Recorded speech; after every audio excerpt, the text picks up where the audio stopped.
In the eyes of the villager Alan, the downfall of the Villainess Anastasia is the reason their world falls to ruin, as it kickstarts the most devastating story event of the game. Villager Alan aims to prevent such a grim future and gears up to combat the struggles of tomorrow with his knowledge of the game, to save the Villainess and his mother from ruin. Are you interested in an adventure unlike any other ever seen before? Let's dive into the story. Scorning Anastasia, the prince declared that his previous engagement with Anastasia the princess was now invalid. The people bicker in confusion as they've just witnessed a shocking event. Anastasia stands rigid in her response, voicing her incomprehensibility against the words of the prince. The man continued to insult her, calling her a person of fickle understanding. He declares that he's chosen Amy, who, in his eyes, is the hardier and gentler woman. Anastasia counters him, questioning his decision to marry someone who has no understanding of etiquette, nobility, or the country. Of course, the prince rises to Amy's defense and believes that her kindness is required for the country, something that Anastasia lacks. He also voices Anastasia's ill treatment of Amy,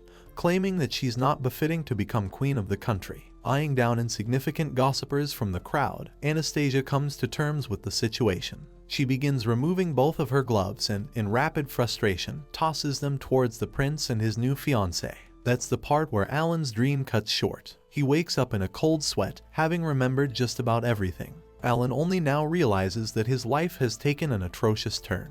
The boy is 8 and lives in Lurden, the capital of the kingdom of Centraren.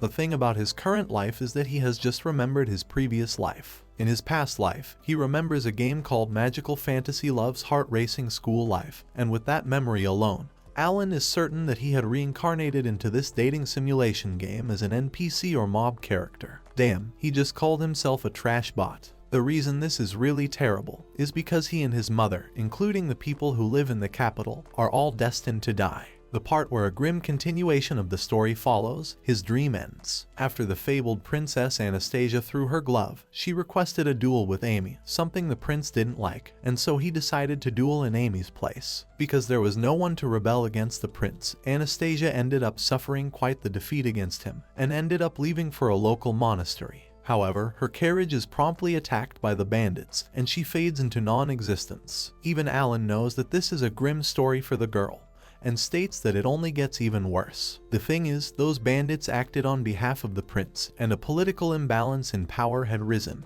which followed up in a civil war. It was actually during this civil war that the neighboring empire also declared war. Because the kingdom was already exhausted from the civil war, they continued to suffer a massive defeat against the imperial army. As a result, their country lost everything. Faced with the frustration of this inevitable future, Alan couldn't help but shout his complaint for the snobs, who dragged ordinary people down into chaos. His mother comes barging in, wondering why he's making such a loud voice in the morning. Alan tells her that he is having an unusual dream, and internalizes a promise with utmost determination, a vow to protect his mother no matter what. Bro, put on some clothes first. He also wanted to save the rest of the people and their lives inside the capital. Even though he knew that he had a previous life, it was undeniable to him that he was his mother's child. Alan doesn't want to resign from his fate, as even that approach would be impossible because of the country's feudal system. His only option is to overturn the fate handed to him, destroying the tragic ending of the Villainess Anastasia, while also saving them from the wrath of the civil war. The scene switches to Alan munching on his breakfast, as he internalizes the parts that he forgot to mention. The current state of the world goes as follows. The two 8-year-olds, Prince Karl Heinz and Princess Anastasia, have just been publicly engaged to each other. According to this fact, Alan knows that he's got just about 8 years before the world goes to hell. The reason why he knows the storyline of this game is because he bought the game on behalf of his older sister in his previous life. The more important question is why Alan is fixated on saving the Villainess. He strolls around the city and finds the carriage of the young Anastasia, who catches the serious look on the boy's face. Alan desires to save Anastasia and the rest of the people, reflecting that he has enough time to save them. Alan reflects that Anastasia is a clear-cut villain in the game, except she is still a decent person who has good interests for the people at heart. However, Anastasia shared a different person in the public eye, and was looked at as a bitter and rude person. Alan knows that Anastasia's eventual contempt and exile from the country leads to the atrocities of the future, making her a crucial character in the story. Alan bumps into Monica while he is busy in thought. Monica thinks he's being his mother's hard-working son by helping around with shopping. Monia herself belongs to a guild and came to shop. She quickly leaves, reminding the boy to watch where he's headed. Monica is a waitress at the Adventurers Guild Tavern. Suddenly, Alan remembered something important that needed to be asked of her. The scene switches to the headquarters of the Adventurers Guild, where Alan has just arrived with his mother. The men inquire about his purpose, and while Alan is a nervous wreck, he believes that this is the first step in the right direction. Dude is about to train like Goku, let's go. The man inquires what he's doing in the guild, as if to ridicule the little boy for walking in without better reason. Alan finally voices that he wants to help clean the ditches. His charged response is acknowledged by the man, who quickly implores Alan's mother to help him sign up with the guild. She's given the paperwork to fill in the required information, and while Alan's mother is intimidated, she pens everything down. Alan is then told to issue some of his blood onto a signature card, and doesn't think twice about it before accepting. Alan's mother is worried, but she's told that only a drop of blood is necessary, and the needles are also sterilized. Alan pokes a bit of blood from his finger and signs it on the card, making him an official member of the guild. Alan is advised not to lose his identification card. Just as he thinks that he's completed the first necessary step, Monica bothers him by congratulating him on his membership with the guild. Alan's mother is also very proud of the boy's achievement and bids him the best of luck. He walks out from the guild, thinking that he must fulfill 2 important tasks so that he can alter the course of fate. The first task is for him to verify if the world is the same as he remembers in the game, and the second is to make a boatload of money. My guy said, "Massacre the bread above all else." He breaks down his thought processes, reflecting that he would have to save the Villainess as an inevitable step to save his mother and the town. And in order to save Anastasia, he needs to somehow destroy the condemnation events centered around her. The only way that could happen is for him to appear as a proxy for Anastasia on that fateful day,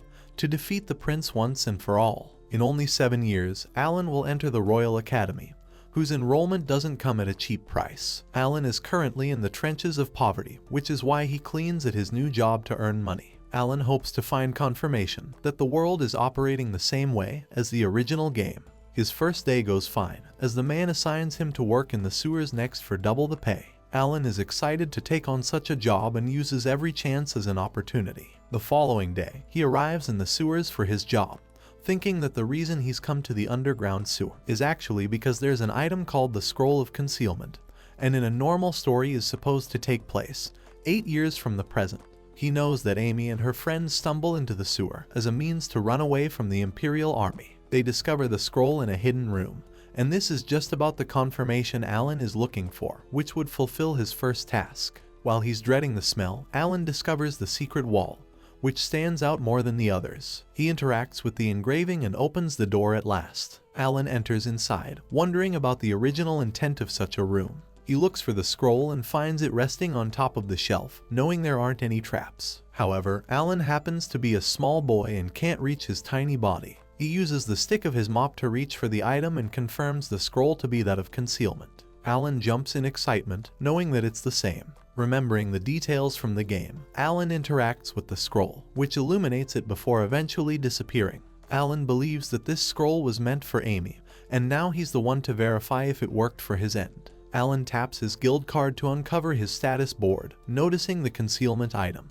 Alan internalizes that the world is indeed confirmed to be identical to the game, which means that if he doesn't do something soon, the kingdom, as he knows it, will be razed to the ground. After wrapping up his job in the sewers with his teammates, Alan and the others are exhausted and want to take a bath. Returning home, Alan remembers that his concealment skill's purpose is more than just to confirm the storyline of the world. His mother enters the room, but even though Alan is standing right in front of her, she can't find him. Alan suddenly surprises her and realizes that his invisibility skill automatically deactivated upon taking extreme action.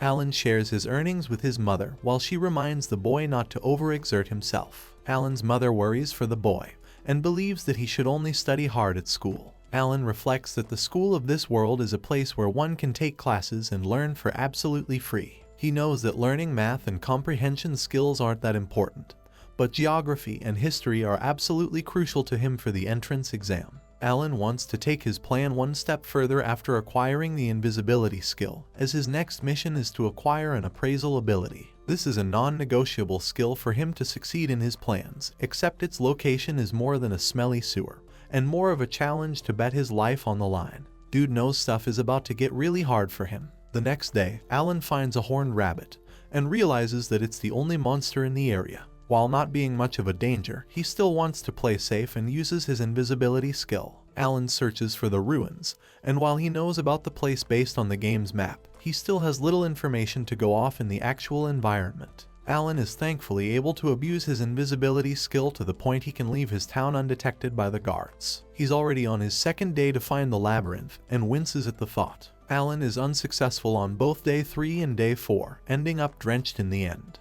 His mother knows Alan has been coming home late, and his guild members think he's tired. Alan pretends that he's fine and continues his search on day 5. He finally discovers the ruins after an agonizing search, and his efforts are rewarded. Without wasting any more time, Alan takes a step ahead, only to be stopped dead in his tracks as he hides in an inconspicuous spot. What lies ahead is a horde of creepy goblins that Alan certainly didn't accept, as they weren't even in this location in the game. Faced against the goblins, Alan certainly didn't anticipate such a difficult outcome. He knows that he would have been killed instantly if he didn't use his concealment skill, the major problem being that his skill can wear off, leaving him with no plan.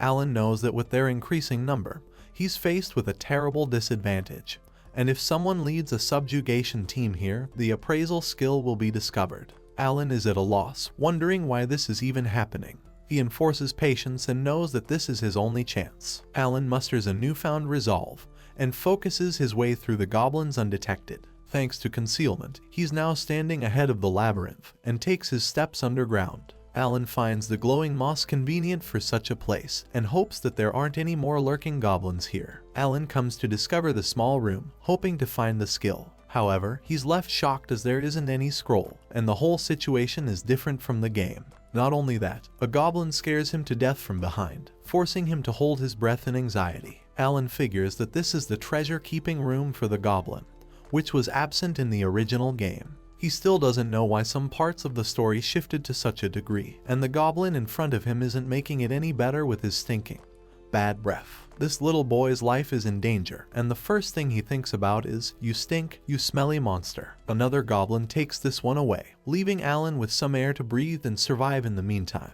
He then brainstorms the different possibilities, linking their causes to the concealment scroll that may have influenced the game. Alan digs out the scroll at last, remembering how it was supposed to be buried in the ground. Alan sneaks his way out of the underground labyrinth and hurries his way back. Alan immediately obtains the appraisal skill, as later it would become troublesome for him. He successfully acquires the skill, and once again feels great about moving forward in his plans. 2 weeks have passed since this achievement. Alan checks in with the guild members, who are excited for some reason. He meets the captain and asks about the special occasion. The captain tells him that they've just discovered a goblin's nest in the ruins of the labyrinth, and they can't exactly leave them alone to multiply and cause more damage. Alan thinks to himself that he made the correct decision to obtain the scroll that day, and also wonders if it was set for Amy to find it instead.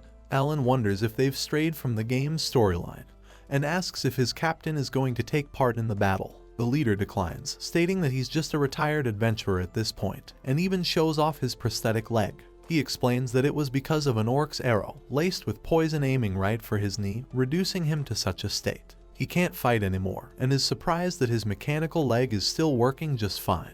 Rudolph happily tells Alan that he will be there to teach him how to wield a sword one day. His team members then call him to discuss the route to the ruins. Rudolph wants to send some scouts first, while Alan thinks Rudolph is a trustworthy person, and knows that he must have been an epic adventurer. Alan continues his regular ditch cleaning, and sets his sights on achieving the alchemy skill next. Before leaving home, Alan prepares his gear for another hunt, and tells his mother that he's going to be out shopping and won't be returning until late. Alan leaves and thinks that the alchemy scroll is something purchasable, except it costs a staggering 15 million cents, of which he only has 5,000. Bro is not even 1% there. Alan wonders how he should earn enough money to snatch the invaluable alchemy scroll. Strolling through the district, Alan already knows that the merchants have set up their stalls, where his appraisal skill could come to use. Alan stops by a stall and inspects an earring with his skill, finding it to be 300,000 cents worth of value. He asks the stall owner for information about the earring,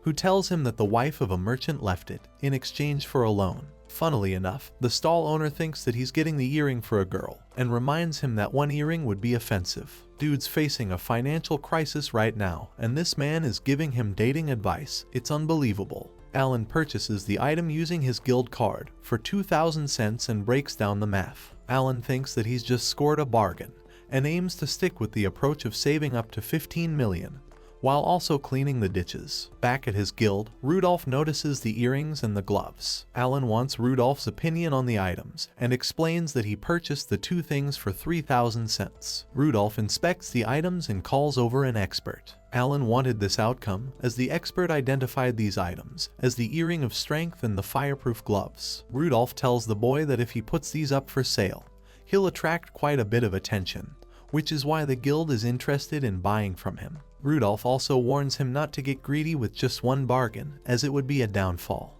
Alan is thankful and issues another request. His request is to be taught how to wield a sword, and so his training begins with Rudolph correcting his posture and the motion of his swing. Rudolph coaches him to move firmly and reminds the boy that it's not the weapon that makes one appear to be strong. Ability is more important, even while wielding a stronger weapon. Rudolph clearly outlines the golden advice to use the weapon without being used by it. Alan agrees with his words and knows that even with his cheating skills, he could lose his duels with negligence. Rudolph enforces more difficult training and tells the boy to run 100 laps around the room. Alan immediately gets to the job, while his master bucks him up, only to task him with 100 swings of his sword right afterward. After Alan is utterly exhausted on the ground, Rudolph tells him that he won't even be able to overcome the tiny horned rabbits at his current level, and signs him off for the day. While Alan is reduced to his miserable state, he knows that the brunt of this training is necessary for him to protect what he values most. Alan rejects the thought of defeat, and proceeds to follow up with the training every day. Finally, Alan has not only achieved 15 million cents, he has also acquired an athletic body as a result of his training after 3 years. As Alan is about to head out, his mother notices how he's all grown up and advises him to get back timely. Alan heads off, reflecting on the time he spent focusing on training, studying, and competing. After years of hard work and dedication, he's reached his goal of acquiring the amount in his savings. Alan is headed to a suspicious store in a back alley, an unsafe location in the capital. Alan intends to stay hidden to avoid trouble and finds the rule store. He disables his invisibility and checks the engraving before using his appraisal skill to steal the password and gain access to enter inside. The boy is welcomed by a wizard who questions what he's searching for. Alan claims that he's out to look for the scroll of alchemy, and the wizard tries to hammer him with its staggering price. She shows him the scroll and throws in a few goblins' magic stones as a gift. Alan checks the scroll and looks through her antics as if it's just an ordinary scroll. The wizard thinks that he's successfully passed the test and reveals the actual scroll, which happens to be running around 13 million at the current. The boy proceeds to purchase the scroll and acquires the alchemy skill, hoping never to come to meet this creepy old woman ever again. With Alan acquiring the alchemy scroll, his long-standing efforts came to a fruitful end. Returning home, Alan gets scolded by his mother, who wants him to sleep for the upcoming important day. This day is actually his school's graduation exam because, in this world, elementary school begins around his current age, leaving middle school to begin at age 15. Of course, Alan can always cheat using the memories of his previous life, and manage to jump a grade early to take this exam. Alan points out that the Royal City harbors both schools, where people can learn for free. The middle school includes a variety of advanced classes and important education regarding royalty, geography, and etiquette. In his class, Alan's teacher comes along for the graduation exam and explains that graduating at the age of 11 is practically brilliant and a first for the capital. Alan's test begins, and it's supposed to end in 3 hours. The boy answers a variety of memorization questions, followed by some mathematics. The most problematic section is geography, because he's unfamiliar with the world. Alan signals that he's finished, and it's only been a little over an hour. His teacher insists that he run through his answers once more, and tells him that it's still unheard of to clear the exam so fast. Alan finally leaves after submitting the exam. Only a week later, he stopped by his teacher, who was enthusiastic about delivering him the good news that he had passed with a perfect score thanks to his brilliance. She makes a big deal out of the matter simply because it is, and tells him that it's the ideal recommendation for his high school admission. Alan is glad because he's worked hard to get to this point. His teacher reminds him that he won't be joining high school until he turns 15, regardless of his brilliance. That's rigged as heck, so unfair. Alan is happy with that outcome and thinks that it's pretty weird to skip grades, while also being limited by one's age to enter a high school. Alan desires to keep in touch with his teacher after graduation, who once again thanks him for his achievement. Alan is a little guilty that he basically cheated his way through reincarnation, but he also believes he worked hard. Graduating from middle school, Alan returns to have a splendid feast that his mother prepared. She also gives him a dismantling knife as a reward, something Alan feels sad about, because he knows that his mother worked very hard to obtain the item. Alan sheds tears, while his mother comforts him, stating that he's eventually going to be independent, and shouldn't be forced to push himself too hard. Alan tells her that he's going to treasure the item, and also save money to finish high school. He doesn't want his mother to worry about it, and declares that he'll protect his mother no matter what. After that, Alan turned 12, and became a F-rank adventurer in the guild. He knows that 3 years await him, until he's finally ready to alter the course of history. Monica comes barging in, stating how he's worked very hard for this outcome. The guild members are also surprised, and congratulate the boy on becoming an F-rank adventurer. Rudolph treats him like usual, and reminds the boy that there's more room to grow. He mentions that the boy doesn't have the divine protection of a swordsman, which is a blessing from the gods to boost one's skill in a certain field, allowing them to use special abilities. On that topic, Amy is capable of using healing, while the prince has the 2 protections of fire and hero for great magic and swordplay. Rudolph also has the swordsman buff, and still excels at his talent despite his current state. Alan himself doesn't have any divine protections like that, which is common in this world. He hopes to combat such a disadvantage right before his high school entrance. During training, Alan begs the question of how he can progress to a higher rank. His teacher thinks that it's premature to be thinking like that, and tells him that he's got to clear an F-rank task to progress further. When Alan inquires about the task, Rudolph states that he's going to gather herbs, and also hunt horned rabbits, which isn't too difficult. 2 days later, Alan has already brought home the herbs and the horned rabbit magic stones, completing his mission. Alan recalls that he found the herbs in the same ruins, which were much safer now thanks to their defeat at the hands of the guild. When he was about to confront the harmless creature, Alan thought that while being harmless, he had to take out vermin that threatened the fields and went to eliminate it. Rudolph congratulates him on becoming an E-ranker. Alan also acquired his mother's knife to dismantle the rabbits and check his E-rank status. He now knows that he's capable of traveling between the cities and using transportation. Alan only seeks to acquire one divine protection, which happens to be in the Valley of the Flying Dragon, a 1-week-long trip requiring a carriage. Alan wants to obtain the wind magic talent and strengthen his powers, and he also knows that his high school entrance exams very much depend on sufficiently acquiring this ability. Thus, the villager Alan, who is a novice adventurer, embarks on yet another adventure. The wyvern roars in agony, cursing the humans for killing her husband. Amy tries to communicate, stating that she has no choice but to take down her partner. The wyvern sought vengeance and tried to attack, only to be fended off by an offensive barrier, killing the beast. Not only that, Carl also slashed the wyvern's child with his blade. Amy showed compassion for the slain family of the wyvern lord. However, Carl believes it was a necessary sacrifice. This is the sequence that occurred in the original timeline, where Amy acquired the Book of the Wind God and became the prince's fated partner. In the present, with a changed timeline, Alan is journeying to the valley and recalling the event to obtain the skill. He remembers Amy's mission, being similar to a man breaking into someone's house, only to kill them and loot everything. Alan feels terribly sad that it happened this way in the original story and knows that he, too, is headed right toward the Valley of the Flying Dragon. Just like Amy, he has made his preparations in a nearby village and hopes to make his way through the mountains to enter the valley. Alan is aware of the violent demons lurking in the mountain and doesn't seek any unnecessary fights. He uses concealment and struggles his way through the mountain, only to discover a wyvern flying right above him. Alan is here at last. He's met with a beautiful view of the Valley of the Flying Dragon. Alan reflects on how there is a subspecies of dragons known as wyverns, the main difference being that they're incapable of breathing fire. They're more or less beasts that aren't as strong as a dragon. Alan finds a good location to set up camp and deploys his alchemy skill, which is his crafting ability, to prepare a nice camp for himself. In the game, it's used for a variety of purposes, and after achieving maximum stats on this ability, one can do many things. There's also a magical item in the final battle that affects Anastasia directly. Alan has created his small camping area and thinks that every cent was worth it to acquire this skill. Alan sleeps off the night and, on the following day, restores the place to its original state. He hopes to visit the Temple of the Wind and initiates his journey, recalling how wyverns attacked anyone approaching them. Thanks to his invisibility skill, Alan doesn't face this problem and walks his way without worry. Alan finds the stairs that he's looking for and climbs his way to the top.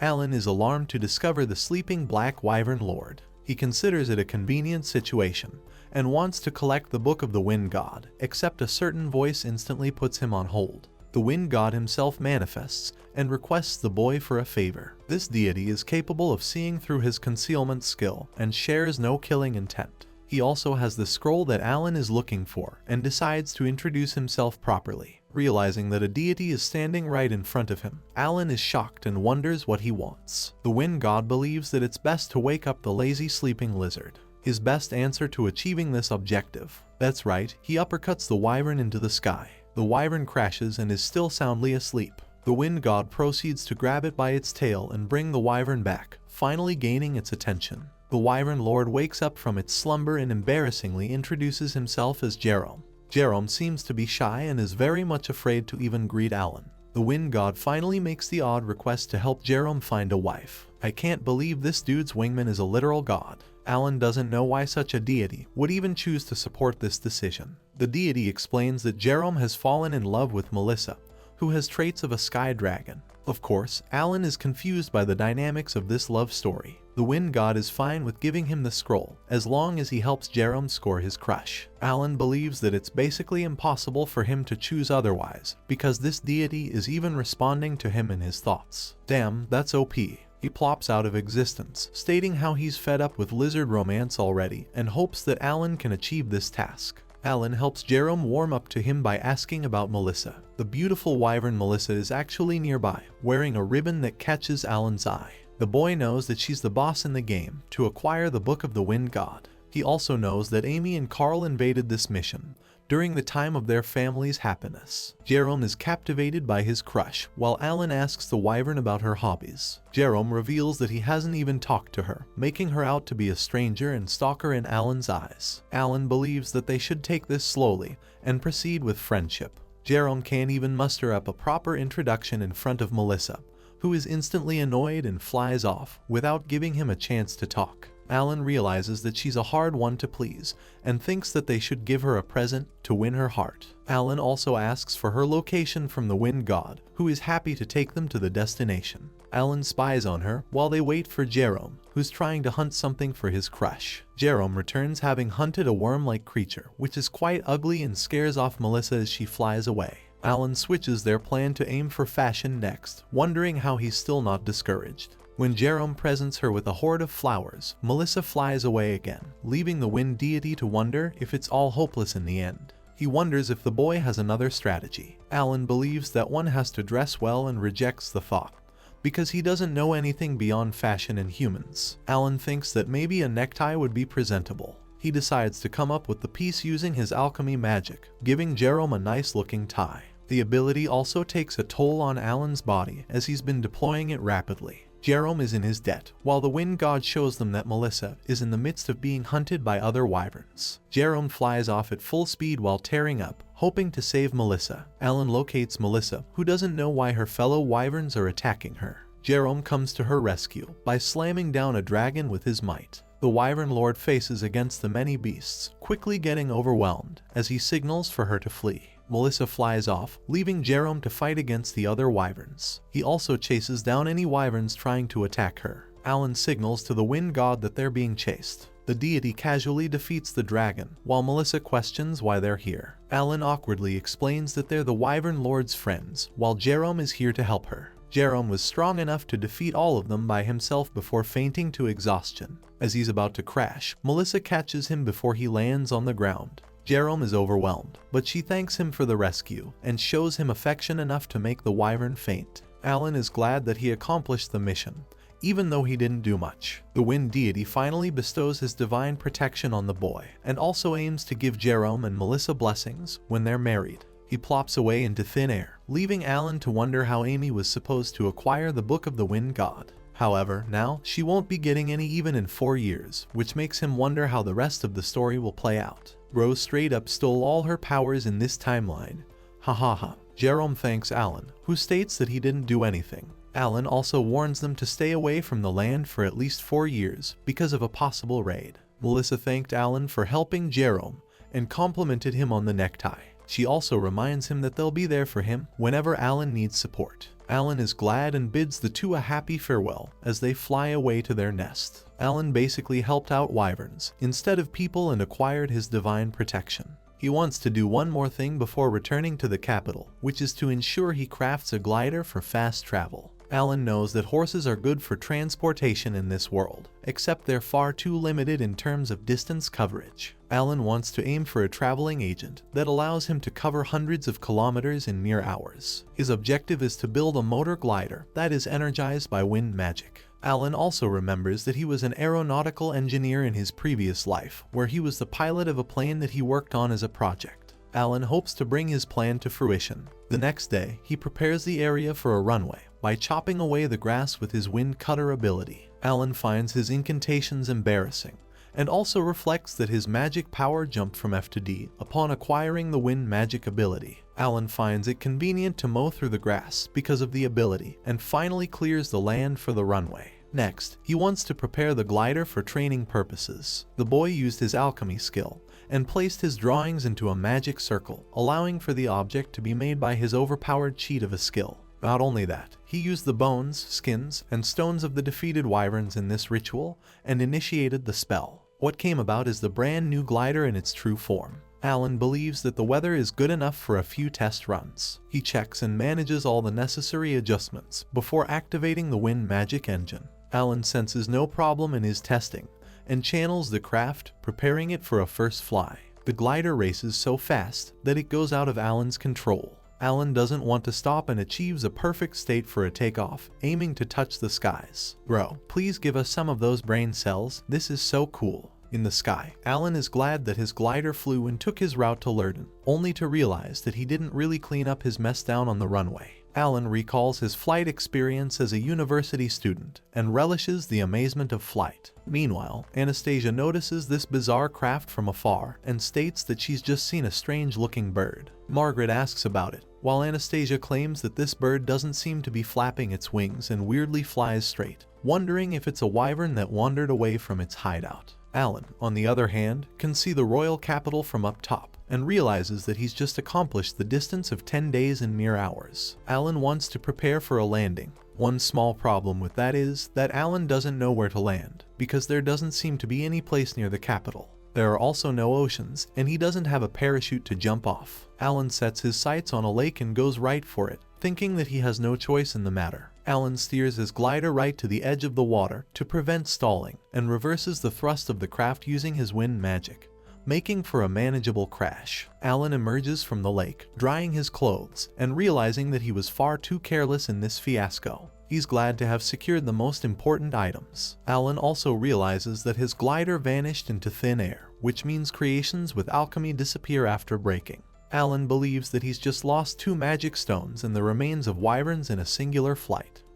Help show your support for Alan by liking this video down below. Returning to the guild, Rudolph welcomes the boy and wonders why he's wet. Alan can only explain that he fell into a lake. Monica, on the other hand, thinks Rudolph is responsible for pouring water on him and scolds him for being strict. Alan proceeds to take a shower and surprisingly notes that the concept of sanitization is much more advanced in this world. With his first expedition finally over, Alan receives adequate requests, only to be left with a million thoughts to reflect upon. Alan thinks that he basically failed on his way back, as there was no landing site or parachute as insurance, and he also landed terribly into the lake. Alan recalls that he's never made mistakes like this in his actual life, and has become certain that his decision-making skills have also reverted to those of a child. Alan knows that he has to remind himself to be more cautious from now on, and reflects on his attempt at the glider, as the design had no flaws. Steering is where he struggled. The problem with magic control is that it's a single task, and his glider happens to require many things to be operated at once, which can't be done simultaneously.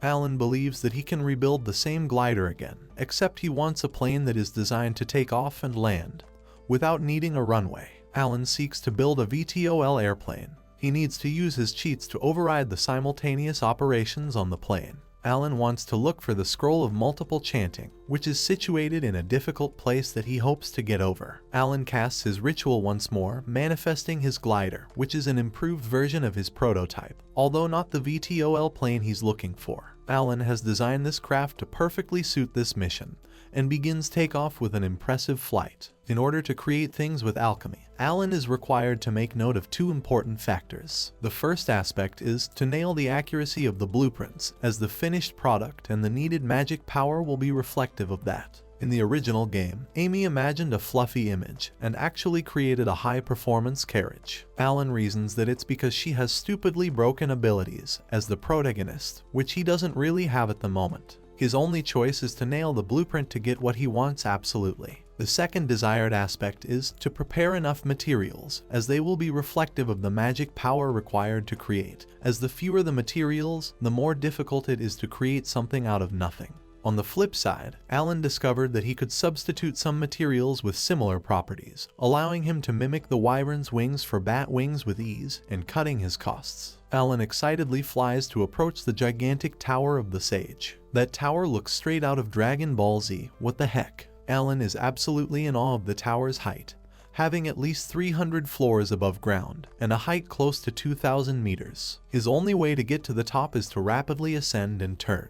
Alan reaches the height, where he reaches the stratus clouds and finds the top of the tower, detecting no interference. Alan approaches the Sage Tower, aiming to lunge right towards the top floor. He activates the wind magic engine and instantly ejects from his craft, sending the plane crashing into the top floor, while he uses his parachute to lean against the tower. Despite much difficulty, Alan makes it inside, thanks to his destructive plan. He's successfully barged in with his glider missile, avoiding all of the monsters and traps in the lower floors, which would be much harder to clear. Smartest protagonist in all of manga, what a move. Alan interacts with a treasure box where he finds the scroll of multi-chanting. He immediately acquires it, adding to his list of skills. A bigger problem arises when Alan notes that the tower is recovering itself, which means he needs to make a quick exit. For this escape mission, Alan hopes to dive for a parachute landing, which, standing at the height of the tower, is very intimidating to him. With that, he has finally achieved the multi-chanting skill.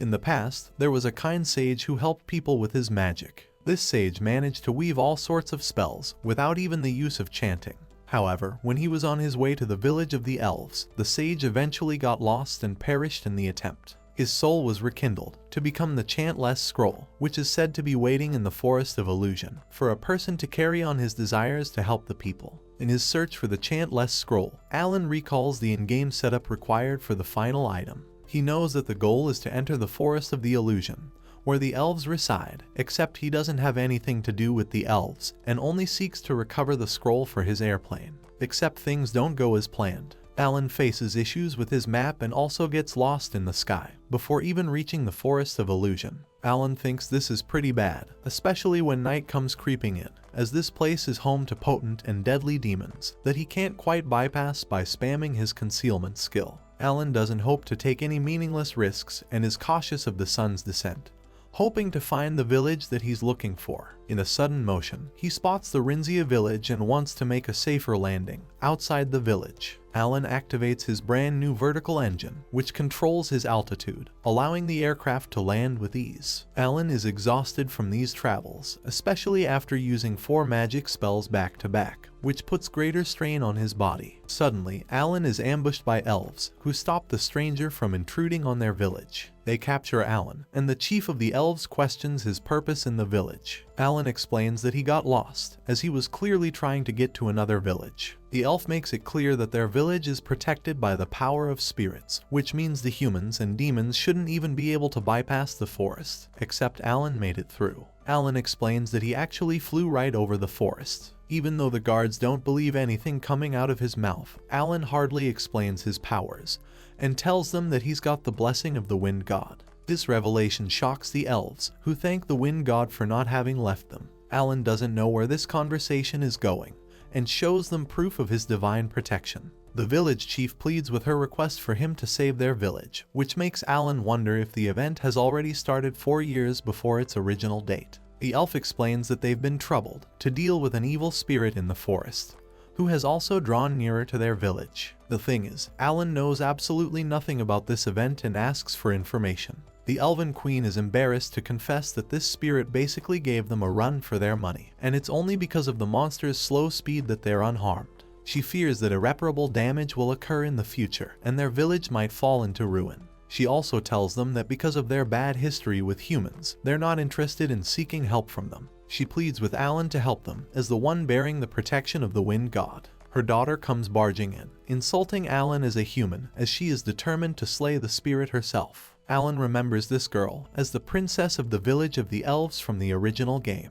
Suddenly, they are informed of the evil spirit's presence in the village, as it has finally entered the central square. Sherry, as the ignorant princess, carelessly chases off to defeat the monster. Alan decides to go as well, finding the grads to prepare for their battle against the spirit. However, when Alan takes note of this so-called evil spirit, he finds this person to be resembling that of a wizard wandering around in a void. Alan questions if what he is seeing is truly evil at all. The surprising part is that the elves see this creature as a mass of black fog chasing other spirits, while Alan finds him to be a mere person wearing a cloak. The elf offers him her perceptive power to see the spirit, and Alan realizes that this wizard is trying to chase away fairies. Sherry wants to kill the monster with her arrows, signaling to Alan that even the princess doesn't see the person to make an accurate judgment. Sherry's arrow is actually deflected, while her mother tells her to leave the matter on behalf of the soldiers. Alan is overwhelmed by the wizard's magic, and fails to unravel the mystery behind this suspicious wizard.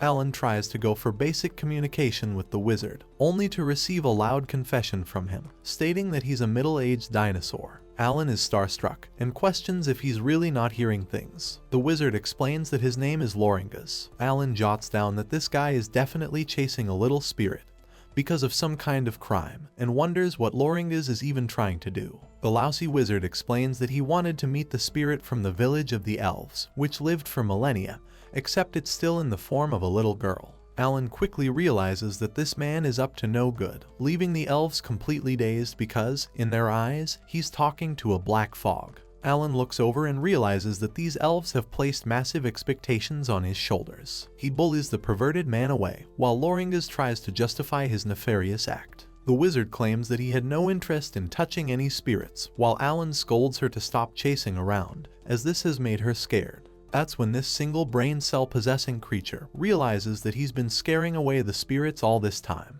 Loringas collapses in his realization, and claims that he still wants to go to the village of the elves. Alan explains that he's literally standing in the midst of it. Loringas shares that he can finally make the elixir, and hopes to see the queen of the elves. Alan points to the elven queen, and while Loringas is about to talk to her, Alan stops the man, stating that they believe he's some kind of evil spirit. Loringas tells the boy that he's got a request, which is to fetch him the petals of the spirit tree, and honey from the elves for the elixir. Alan questions if that will be enough to make him leave the village, which Loringas confirms. Alan turns over to the elven queen to explain his demands, who is satisfied with this condition and orders for the 2 items to be arranged. Loringas hoards the items and feels grateful for Alan, before dispersing away. The elven queen thanks the boy for his valiant efforts, as the wind god himself blesses him. They plead for him to rest in the village for the night. Resting in the spring, Alan is enjoying himself when he sees the mighty guard from before who offers to wash his back. Alan then finds himself in the village, where he spots the elven queen celebrating the birth of the spirit of the light. This spirit is the fairy playing with a child, and it's actually been nearly 1,000 years since its birth. Alan reflects on having known such a phenomenon, except in the original game, which takes place after Amy clears the event of saving this village from the demons, which occurs a few years later. The spirit thanks Alan for his efforts in saving her life, and what do you know? This is Loringas, who has actually transformed into the spirit, for God knows what reason, including Alan, who is left baffled. Alan remembers that the Spirit of Light made a contract with Amy in the original timeline, and wonders if that was a holy blessing instead. He doesn't care about the problems anymore, while the Spirit of the Light grants the boy the Chantless Scroll as a gift for his efforts. Alan uses his appraisal skill and confirms that the scroll is indeed the real deal. His story checks out as him saving an elf village from a pervert, only to receive what he was looking for from the very same pervert. Alan had no idea how to compute these feelings. Bro is struggling to accept the amount of bullcrap that occurred.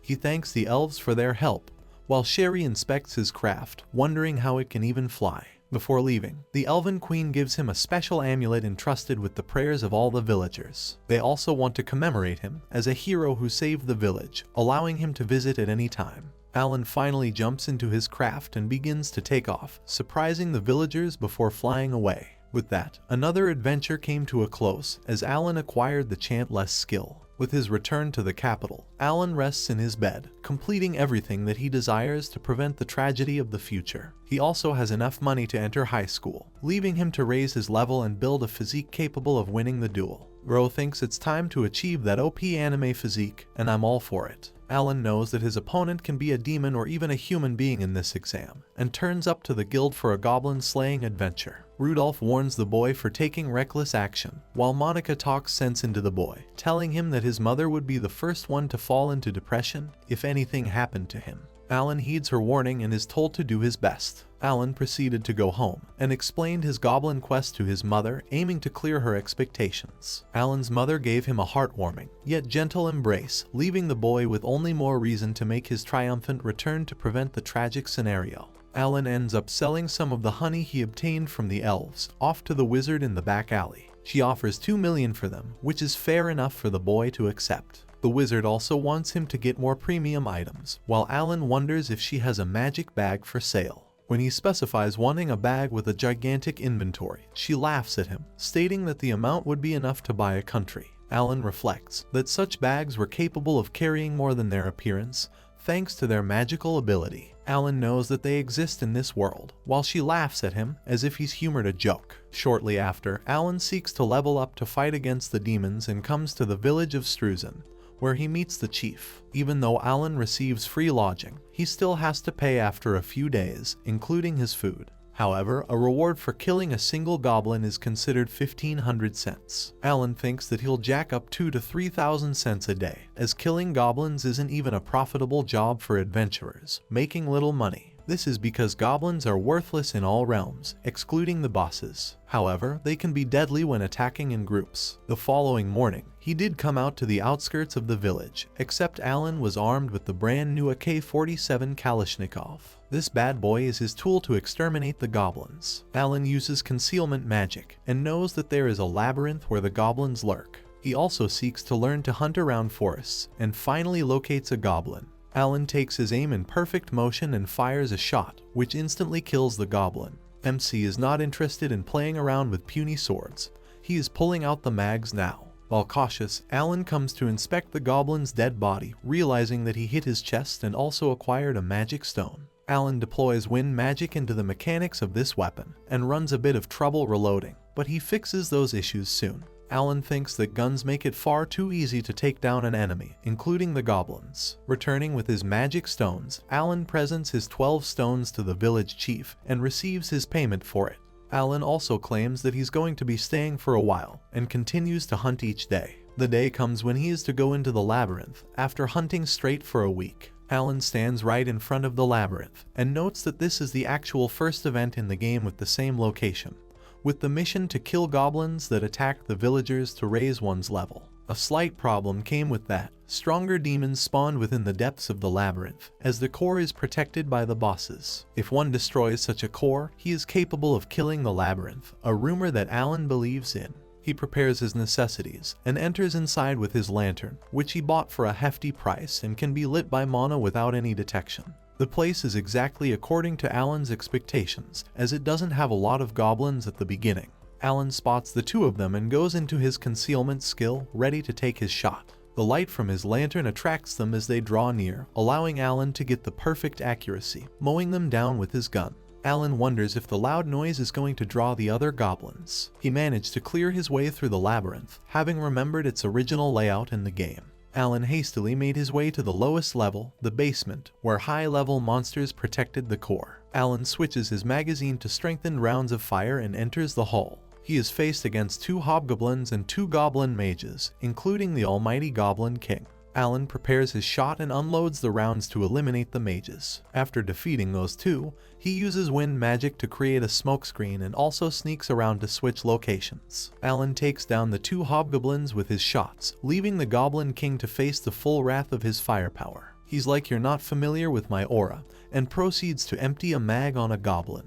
However, the Goblin King doesn't suffer fatal damage due to his armor and takes a swing at Alan, who barely avoids the assault. Alan strategizes differently and throws a sack of blind water, which immediately blinds him in such agony that he is forced to rip his helmet off. Using this opportunity, Alan aims at his head and delivers the killing blow. His original strategy from the game worked like a charm, leaving a barely alive Goblin King bloodied on the ground. Alan proceeds to dismantle the body of the goblins and collects the magic stones, finally spotting the core. Alan approaches the labyrinth's core and touches the item, which is one way to return to the dungeon's entrance. Alan is glad to have conquered the goblin's labyrinth and returns to the guild to deliver the exciting news. Rudolph and the others take pride in the boy for having killed 138 goblins by himself, ensuring the safety of the village. Alan is surprised to receive praise from his teacher and feels happy. He decides to head home after selling the magic stones to the guild, which gives him the achievement of clearing the dungeon all by himself. Alan is happy that he's at a higher level with more pennies to save, and looks forward to the next part of the plan. However, he also wants something important to be done. The following day, the boy takes his mother to the guild, stating that they want to look for a new home.